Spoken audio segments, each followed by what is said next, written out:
Yung bagong detailing shop dito sa kanto namin, no? Sana magaling. Diyan, no? Para ma-offer natin sa mga client. Ganda, no? Ganda nung bubong nilang taas, mayaman siguro yan. Nandito tayo sa gilid namin, pinoprogram namin to kasi hindi kasi sa shop yung mga unit. So meron tayong pinoprogram dito na 2014 na Ford Fiesta. Nag-uumpisa tayo dun sa minimum lang, dun sa hindi agad babayang trani. Para tignan muna natin. Marami kasing gumagawa, hahatulan agad. Ayusin na agad yung transmission or ibaba. Ang may problem lang pala, yung ibang problem, kunwari, speed sensor, transmission sensor, or TCM, yung problem. Mas malaki kasi yung kita doon syempre kapag pull down yung training. Kaya tayo, nag-start tayo lagi. Kahit pagod, doon sa makakatipid, yung lowest na pwedeng i-diagnose.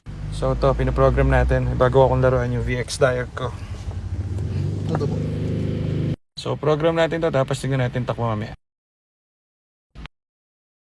Pit ng 80,000